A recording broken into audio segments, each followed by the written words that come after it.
that we are late today. But Hashem, we're here. That's what counts.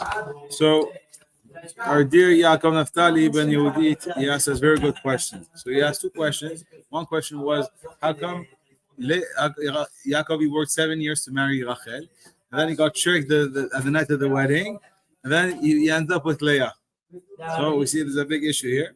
The second question in the Parashat Vayetsei was that how come he left his parents for 22 years? What is he doing here? So, of course, there's much more to develop and to go into, but the basic answers are that Yaakov is saying that it says that when you know that the person's a crook, you can also not be a crook yourself, but you can prepare yourself for the crookedness. So let's say you don't have to go. Let's say now you're not going to know if you sign this paper, the guy's going to stake the whole business. Let's say, so you can prepare yourself to against this crook. So we have this concept with Lavan that Yaakov knew that this guy was a scammer. So he told Rachel, her, look, I know your father is not the nicest guy out there. He's not the straightest guy. So look, I'm going to give you signs. And these signs, when we come at the wedding, the chuppah, then you show me these signs. Let's say the night of the wedding, and it should be good. And it says actually, we know from the midrash that these signs that Rachel had, she gave them to Leah the night of the wedding. Because Laban said, look, it's not nice that the eldest daughter gets married after the youngest daughter. So we'll do it like that, and then for her sister not to be embarrassed, she gave her the secret signal. The secret signal. So it's like, let's say now you have two what's it called to get inside the office on Sherbrooke. You have a special password, and then you have a biometric eye with your eyes to get in. So then you told the person the two passwords, and let's say you had instead of the eye, let's say it was your finger, and then you give also your fingerprint. So now they're able to get in. So, and of course, Lavan made it that it was dark, it was night, our family custom is this, that. So what about the maidservant story that he had her on? So very good. So this is one thing that he did. So then the night he woke up in the morning, he said, "What happened?" Rachel to give the codes was a big sleeper. Right, trying not to make sure her Leah didn't get ashamed. Exactly, that's what it is. Exactly. So Rachel, that's why she has such a big merit, is that she saw that her father was trying to scam her, and then for her not to have this embarrassment. There's a story that they say that happened in Bnei Brak. They were saying that there was a guy who was supposed to get married. This is a very, very crazy story. But it said it was from big Rabbanim. He was supposed to get married from the Kollel. Everyone was at the chuppah. And then they call him. Doesn't show up. Doesn't answer. And where's the color? The color's there. Everyone's there. It's 8:00. Everyone's there waiting for him. He's not here. I guess are asking questions. So finally, there's the Rosh Hashiva goes to everybody. He said, "Hey, tell me, anyone has a number or someone we can call?" So he says, "Yeah." One of them says, "Call his grandmother." So they call the grandmother. Anyone answers? The guy answers. He answers. So he says, "What are you doing? What's happening? You have the chuppah." He said, "Rabbi, it was a big mistake." So he said, "Why didn't you tell her before the wedding? You had to think about this before the chuppah." He says, "Look, Rabbi, I have a one-way ticket to America, and nothing doing. I can't do this wedding, and I'm sorry, but I can't bear the embarrassment. I'm leaving. The show's over." So now he's there, and he's like, the rabbi's like, "What am I gonna do now with this girl? I'm gonna tell her, hey, Yosef." So he says, "What am I gonna do with this girl? How am I gonna tell her now that there's no chatan?" So we're talking about Yosef. We're talking about the chatan that stood up his kala at the chuppah, at the altar. Everyone's there. The parents, everyone's there. Everyone's there. The photographers there. So then what happened? Well, yeah, don't worry. We'll connect it. So then what? So then what happened was, so the rabbi didn't know what to do, so he runs off to the Chazon Ish. Say in the story, I think it was the Chazon Ish. Yeah, well, you have 10 minutes. You go across the street. It's in Bnei Brak. It's not. So he goes there and he asks him. He tells him the situation. He says, "I don't know what to do. You have the girl that's waiting there. The guy, he has a one-way ticket to the U.S. What do I do now?" So Chazon Ish was thinking and he said, "Wow, this girl. There's things in life you cannot. what's it called? You cannot overcome. There's sometimes you have certain situations that they're so bad for the person that to overcome them it'll be so almost impossible. So let's say her being stood up at the wedding, the whole world's talking about her. She's in depression. Like you're ruining her life. That's it. Her life is over. If anything, the guy would go get married with her. A month later, divorce her, and that's it. Would be better just to save the embarrassment. So the rabbi said, look, the Chazon Ish said, this is what I remember from the story. He said, look, don't you have another guy that looks like him in the yeshiva? He said, yeah, I don't know. Well, let's see. He said, look, I'm going to give you a promise that whoever decides accepts to go and marry. Of course, it's not like they're dating for 6 months. It's they have a good family. It's arranged. They meet a couple times. I like you. You look nice. Okay, very good. He said, look, I promise that whoever is going to take this girl, just for not to be like embarrassed, although she's a good girl, I promise them that they will have a very nice life, a successful life, and their children will all be tzaddikim. This is I promise. I vouch for anybody who's going to go and take it. The rabbi was Rav Reuven Elbaz, from what I remember. But it could be I'm wrong. So he went back in the place, said, any takers? This is the Chazon Ish. He said, so they called up the parents, said, hey, Dad, what are you doing? Hey, Daddy, I'm getting married tonight. I got a special blessing from the Chazon Ish. And that's how the story goes, that they got married. They found a guy. They found a champion, a volunteer. And they got married. And then this rabbi, the Rosh Yeshiva, he was probably already there. He probably with the black and white already. No, but listen to this story. And then it says that the Rosh Yeshiva, every year it called upon this couple, and every year they saw that that children, all the children, big scholars, and they saw something incredible. Now, I heard this story of a story, so I don't know exactly how 100% of the story is, right? For sure, there's other details I'm missing. But what is the message from this story? The message from the story is how we have to be so careful not to embarrass someone. There's actually a story in the Gemara. It says there was a husband and a wife. I think it was Rav Chia. They were giving tzedakah out, and one day the person was collecting was like, look, I had enough. I'm getting, because he was dropping the tzedakah. So then one day he started running after the rabbi to see who it was. The rabbi didn't want him to know. Imagine now you're in business with someone, you know that he's having trouble, you wire him, I don't know, $50,000. Now you don't want him to know that he's going to look at you and going to be embarrassed. Look, Jeremy, help me out. No. So what did he do? He started running, and then he had no place to run. And a furnace. So it was empty, but it was like burning hot. Like it was like on. It was on, but it didn't go like fully inside. So he ran inside. He was like at the fence of it, and then the people ran off, and they weren't able to find him. And then we learned from him a very interesting thing: is that in life, just not to embarrass someone. That's what it says. It's better to jump in a fiery furnace than to embarrass someone in public. Someone will be embarrassed by your actions. That's why when you want to make a joke, when you want to be funny, you want to be a smart guy, then you have to be careful not to embarrass, not to make fun of someone, not to put him down. And why do we say all this? We go back to the question of Yaakov Nafzali. How come Leah, she went through the night, and Rachel, she should have said, it's my husband, what are you doing? Are you crazy?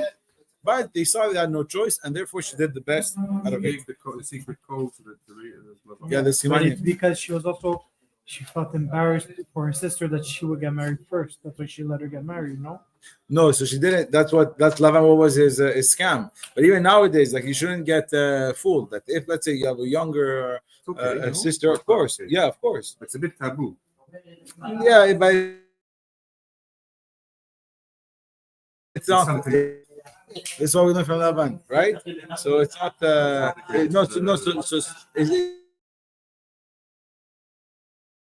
Exactly, it's not the greatest example. Yeah, exactly, not the greatest rabbi. Where did you learn? No, but what's interesting is that even if you learn this from Lavan, there's a concept as mechila. So let's say you're a younger sister. You're a younger sister. The older sister. Exactly. You still get married, but you should ask mechila. Because she got kicked over.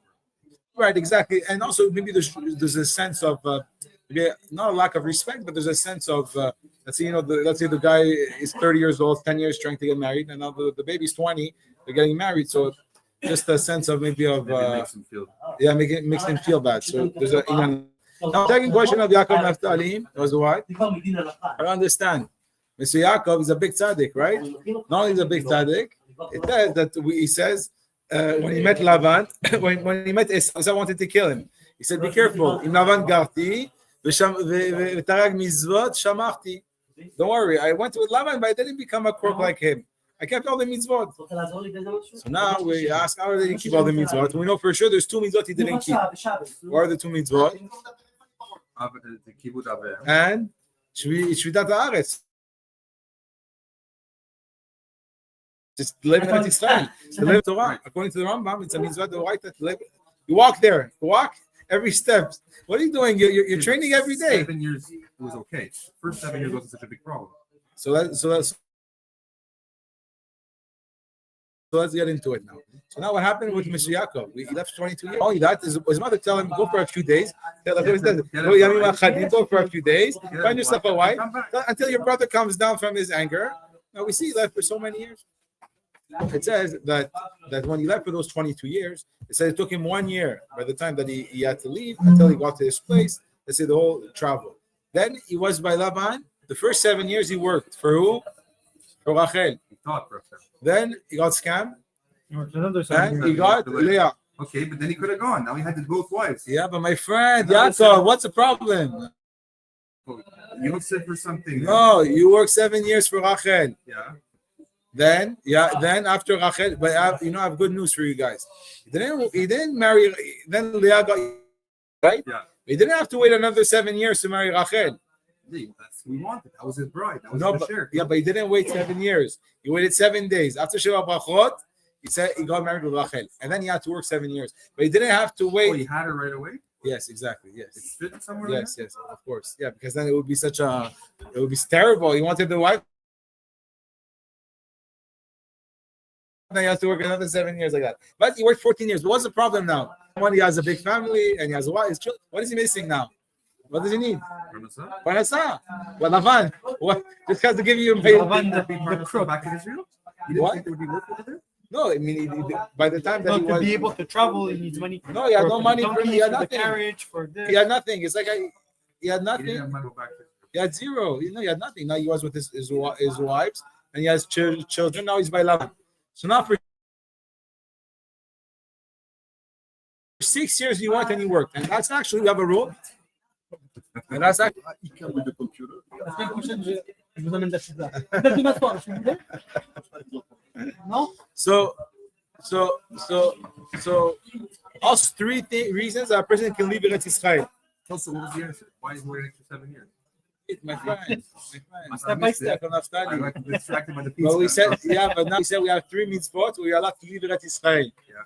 Okay. The first one is to learn Torah. To learn Torah. There's no rabbi there. There's no. You want to go? There's the Lubavitcher rabbi 20 years ago. You want to go learn by him, and there's no one like him. So you go, you move. Number 2, to get married. You want to find a good shidduch. Number go. 3 is a threat to your life, no? What? And number 3 for Parnasa. Oh, so Exactly. even if a threat to your life is not counted as well? No, threat for your life always is overcomes everything. Because to live, to do the mitzvot, you have to be alive. But those are the 3 reasons to leave. So now he was justified for all the 3 reasons, right? Because you have to get married and married. no, you have to get After 14 married. years, he's married. And according to And yes, and for a Parnasa, you're also allowed to leave the land.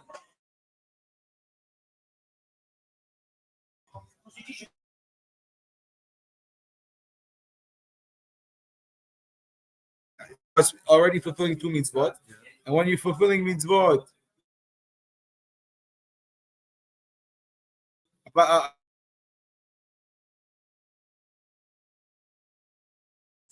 but at the same time, my friend Jeremy, the problem here is that sometimes, depending on your level, even if you do everything right, it's not enough. Because there could have been another way. So it's like a punishment for him, basically. So there was a punishment that he got. What did he get? Like you said, Yosef Atzadik. Midah can get Midah. He didn't see his parents for 22 years.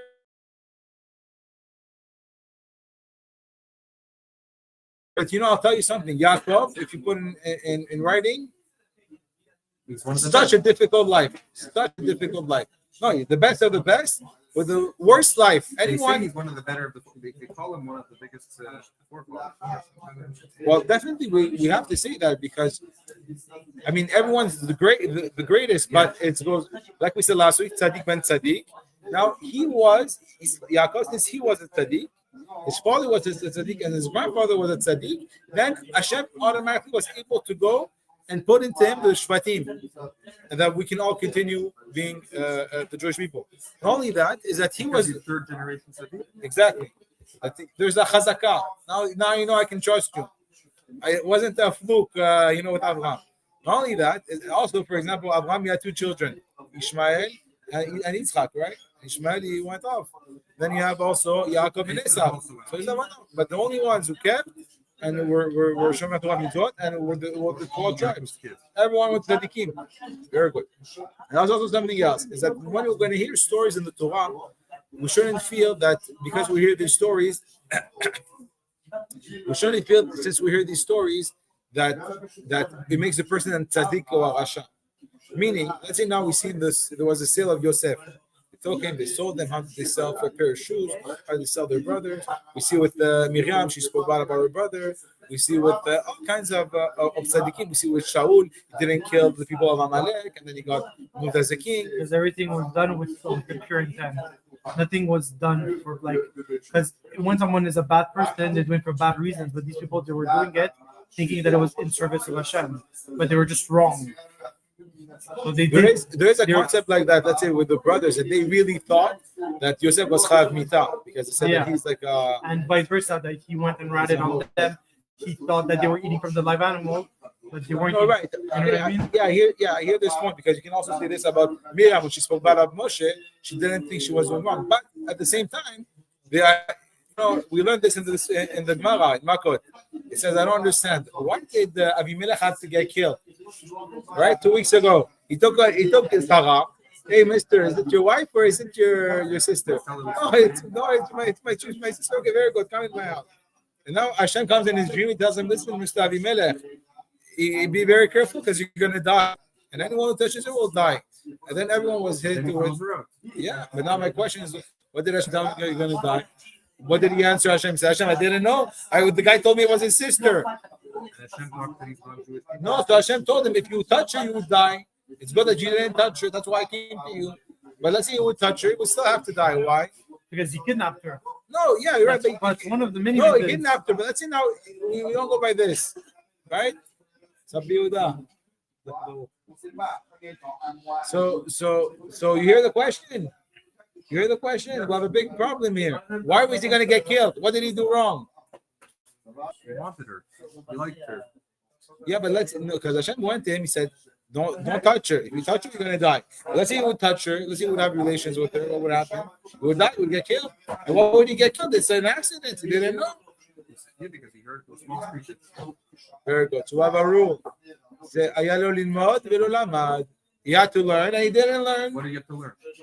You had to learn That it was really his wife? No, you had to learn that you don't ask who's this girl next to you. When a person just shows up, there's a family, he comes to you, who's this girl next to you? So he was girl. You got to food. It's a pretty gender. No, it doesn't work. But anyway, but there's this concept. But there's this concept there. Very good. But there's this concept of what is that a person has an obligation to know. It's not enough just to say, I didn't know.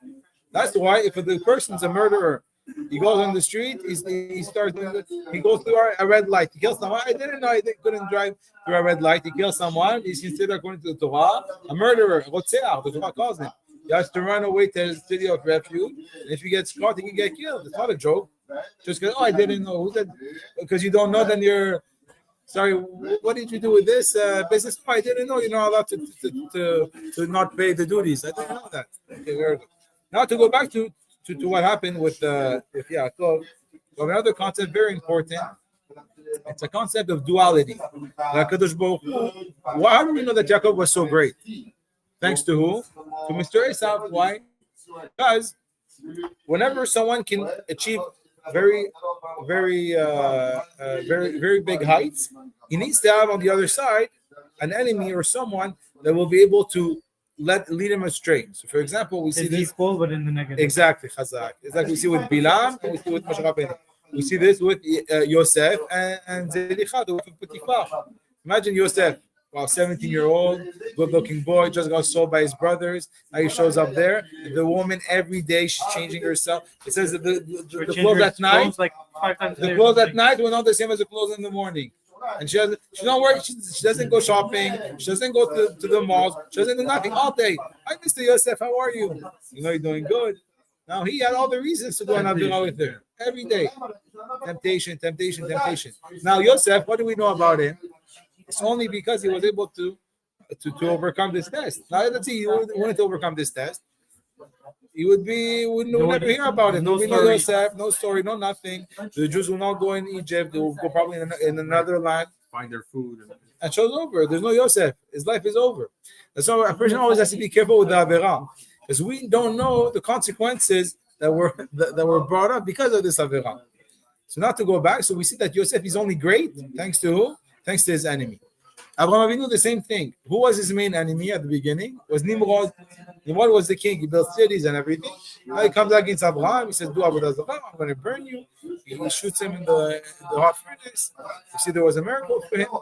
So we see again that a great person, he has to be attacking us. The same thing with Yaakov. Why he couldn't have a good father-in-law.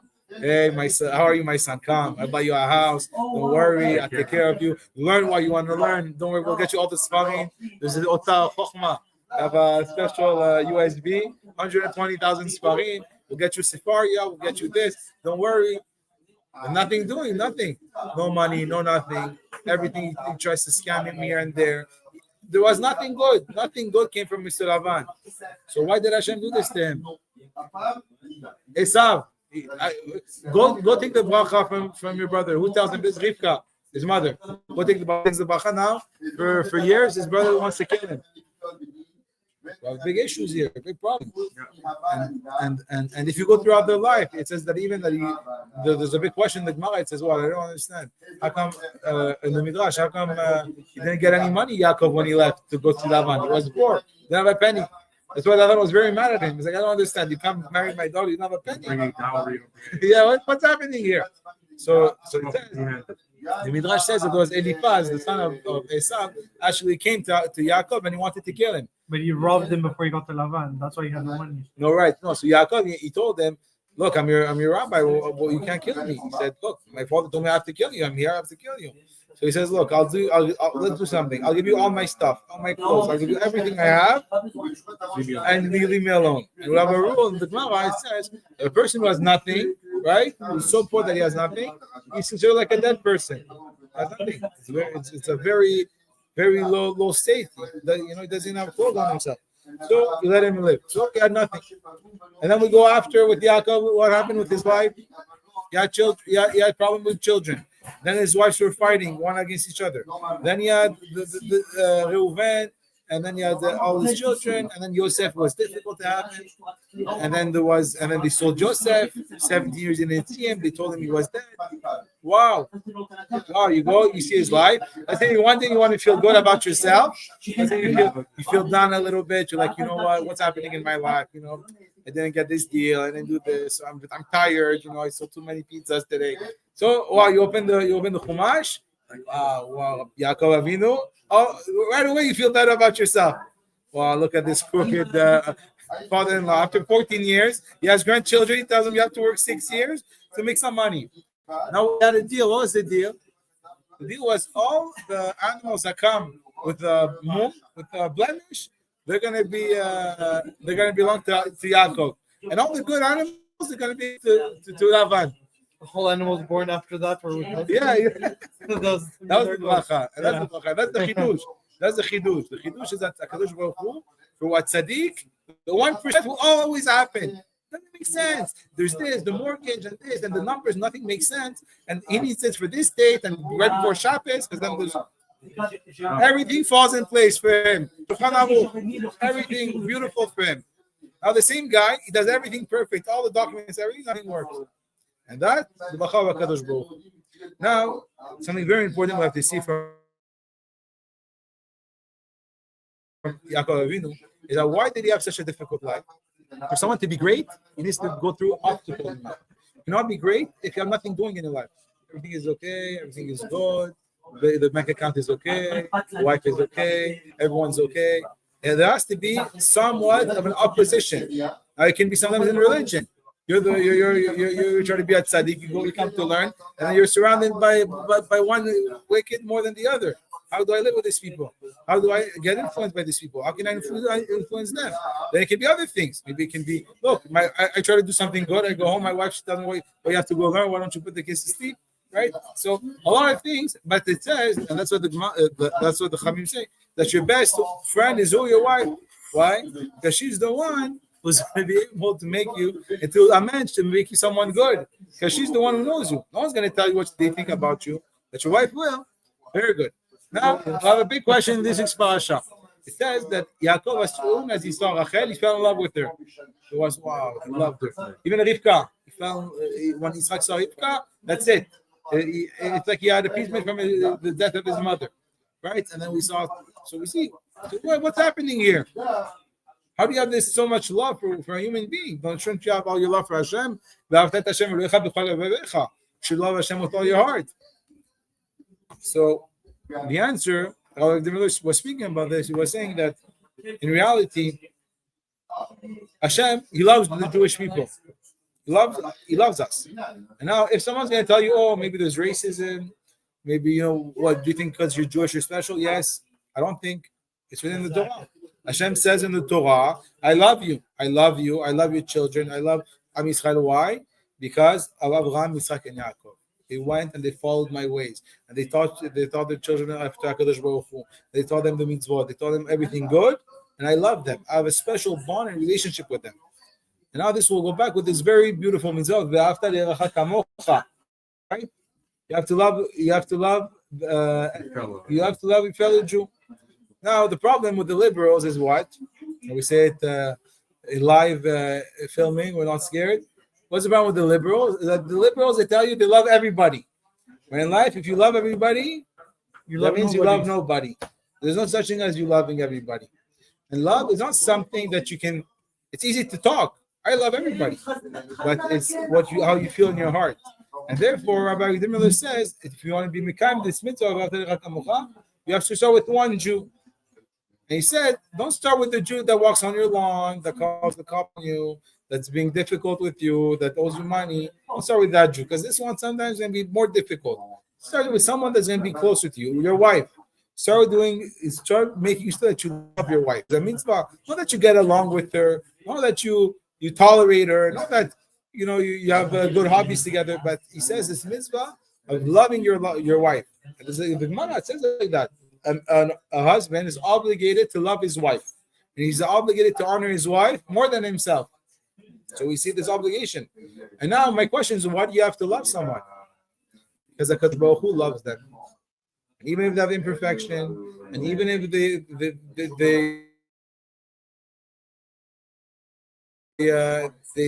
respectful and all these things, Hashem, He loves them.